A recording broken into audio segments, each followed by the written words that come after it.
پورا کربلا دیکھا ہے، سارا تمہارا امتحان دیکھا ہے۔ حضرت زینب کہتی ہے اماں اگر آپ لوگ کربلا میں تھے تو ہمیں بچایا کیوں نہیں؟ حضرت فاطمہ کہتی ہے بیٹی ہم نے حسین کو جان بچانے کے لیے نہیں، مصطفیٰ کا اسلام بچانے کے لیے، نبی کا لایا قرآن بچانے۔ سبحان اللہ، نعرہ تکبیر، نعرہ رسالت، مسلک اعلی حضرت، جشن شہدائے کربلا، ذکر شہدائے کربلا، یا حسین یا حسین، نعرہ تکبیر، نعرہ رسالت۔ بہت اچھے، ماشاءاللہ۔ کربلا کو سنو تو صحیح، کربلا آپ نے بہت سنا ہوگا، لیکن آؤ تھوڑا سا اور آگے بڑھائیں۔ گھبرا تو نہیں رہے؟ کوئی دقت تو نہیں ہے؟ کوئی پریشانی ہو تو ختم کر دیں تو مسکرائیے، زور سے کہہ دیجئے سبحان اللہ۔ سبحان اللہ۔ میری بہنوں تم زور سے مت بولو، لیکن بس تم سے ایک گزارش ہے میری بہنوں میری بیٹیوں، خاموش رہو۔ چپ چاپ سے اللہ کی قسم کھا کے کہتا ہوں، مجھ جیسے کم پڑھے لکھے بندے سے آج تم نے اگر دل سے کربلا سن لیا نا تو تمہیں اتنی چیزیں سیکھنے کی ملیں گی جو کہیں اور نہیں ملنے والی ہیں۔ میری ماؤں تھوڑی دیر خاموش رہو، اور میرے بھائیوں ذرا آؤ سنو تو صحیح کربلا کس چیز کا نام ہے۔ یہ وہ باتیں ہیں جو میں 10 محرم کی رات میں جو ہوئی ہے وہ تمہیں بتا رہا ہوں۔ اب آؤ ذرا توجہ کرنا، 11 محرم آ گئی ہے۔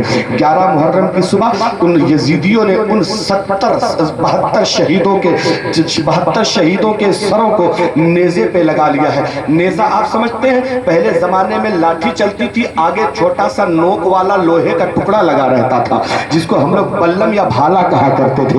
اسی بلم یا بھالے کو شریعت تاریخ کی زبان میں نیزہ کہا جاتا ہے۔ دشمن آگے سے آتا تھا، اس کو پھینک کے مار دیتے تھے، اس کے سینے میں گڑ جاتا تھا، وہی نیزہ کہا جاتا ہے۔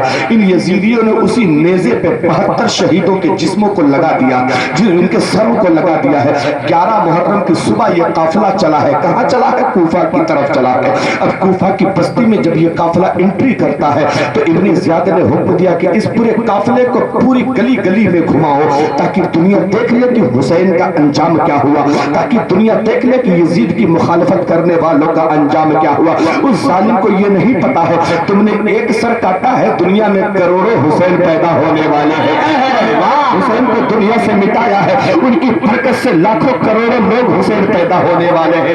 ایمانداری سے بتانا، یہاں 50 سال 60 سال 70 سال کے بزرگ لوگ بیٹھے ہیں، ایمانداری سے بتانا بزرگوں، کیا آپ نے اپنے اس گاؤں میں کسی بچے کا نام یزید سنا ہے آج تک؟ کیا آپ لوگوں نے کسی بچے کا نام یزید رکھا ہے آج تک؟ یا بچہ تو چھوڑو، کوئی اپنے کتے کے پلے کا نام یزید نہیں رکھتا ہے، یزید نہیں رکھتا ہے۔ حسینی وہاں 72 تھے، یزیدی 22,000 تھے، لیکن اللہ کی قسم کھا کے کہتا ہوں اس پورے رشیا علاقے میں ایک بھی بچہ یزید نام کا نہیں ملے گا، اور حسین گھر گھر نظر آ رہے ہیں۔ حسین گھر گھر نظر آ رہے ہیں۔ سبحان اللہ، سبحان اللہ۔ حسین گھر گھر نظر آ رہے ہیں۔ آؤ تھوڑی سی توجہ کرنا۔ نعرہ تکبیر، حضرت نعرہ رسالت۔ ہمیں حسین والے ہیں، ہم آپ بتا دیتے ہیں، دشمن کے ارادے کو مٹی میں ملا دیتے ہیں، شریعت کے مسائل میں گستاخیاں نہ کرنا، ہم نام علی لے کے میدان ہلا دیتے ہیں۔ زور سے نعرہ تکبیر، نعرہ رسالت، مسلک اعلی حضرت، ذکر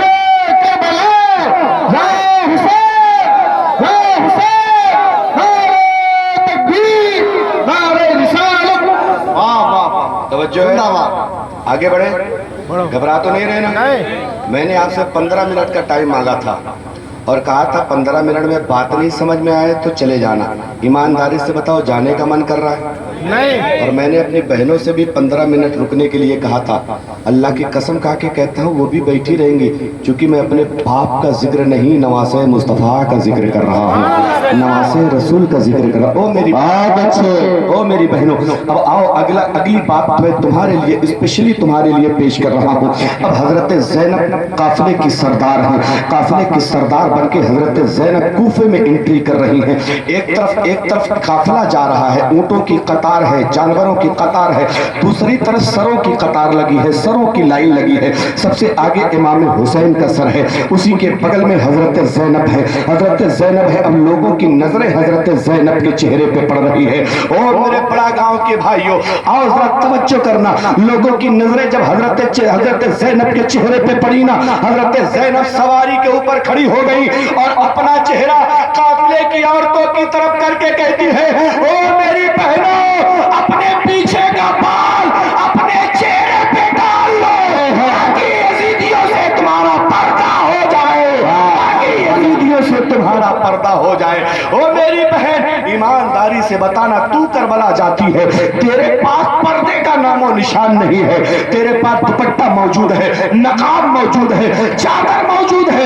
اتنا غریب اس گاؤں میں کوئی ایسا بچہ ہے, کوئی ایسی عورت ہے جس کے پاس 2-3 دوپٹہ نہ ہو, 2-3 جوڑی کپڑا نہ ہو؟ ایسی کوئی لڑکی یا ایسی کوئی عورت ہے یہاں؟ نہیں ملے گی. اگر ہے تو ہمیں بتاؤ, الحمدللہ ہم اپنے نذرانے سے اس کو کپڑے کا انتظام کر دیں گے. لیکن آؤ, اتنا غریب اب دنیا میں کوئی نہیں ملے گا آپ کو اس گاؤں میں کہ جس کے پاس 2-3 جوڑی دوپٹے نہ پڑے ہو. ہمارے پاس دوپٹہ ہے, پردہ ہے, لیکن ہمارے یہاں پردے کا لحاظ نہیں ہے. کربلا میں دوپٹہ بھی نہیں ہے, چادر بھی نہیں ہے. حضرت زینب نے اپنے بالوں کو پیچھے سے لا کے آگے لٹکا لیا تاکہ یزیدیوں کی نظریں ہمارے چہروں پر نہ پائے.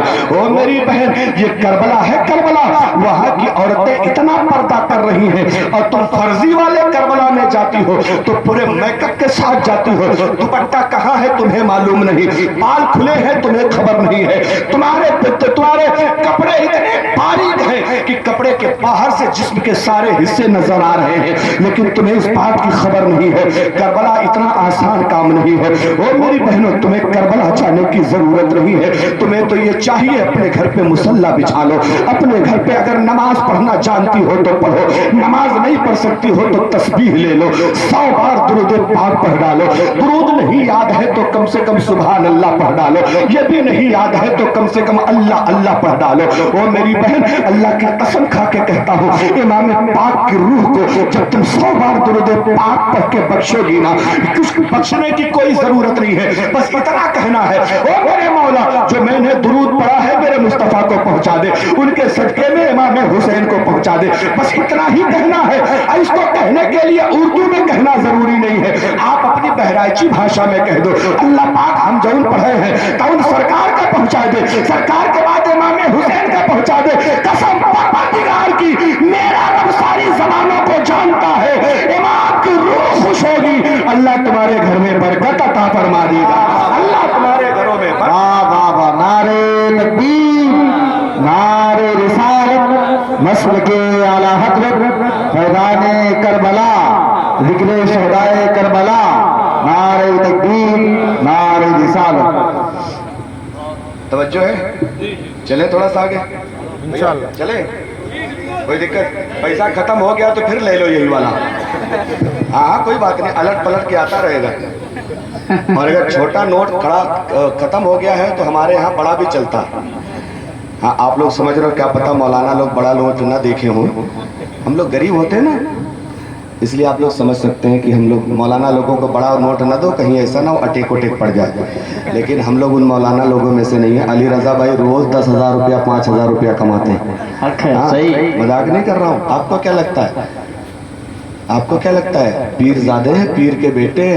سچ بتاؤں, اس پورے علاقے کی ضلع بہرائچ کی آن بان شان مفتی رجب صاحب کے خاندان سے تعلق. ماشاءاللہ, ماشاءاللہ, جن کو بلبل ہند کہا جاتا ہے. ہاں, وہ کوئی بہت دور والا تعلق نہیں, بہت قریب والا ہے.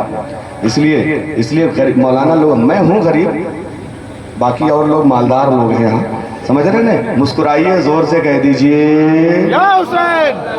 اچھا, ابھی میں کہلوا رہا ہوں, ابھی خالی 11 محرم ہوا ہے, ابھی وہاں سے ملک شام پہنچنا ہے, وہاں سے مدینہ آنا ہے, پھر مدینے کے حالات سنیں گے آپ. 10-12 لوگوں نے کہا ہے جی آپ چلیے انصار بھائی کے گھر پہ بیٹھیے, میں وہیں سنا دوں, سب کو پریشان کرنے کی کیا ضرورت ہے. اور اگر سب کو سننا ہے تو مسکراؤ, زور سے کہہ دو سبحان اللہ. ایک بار سبحان اللہ کہنے پہ اللہ تعالیٰ جنت میں آپ کے نام پہ پیڑ لگا دیتا ہے. تو کتنے پیڑ لگ گئے ابھی تک پتا ہے؟ کوئی گنتی نہیں.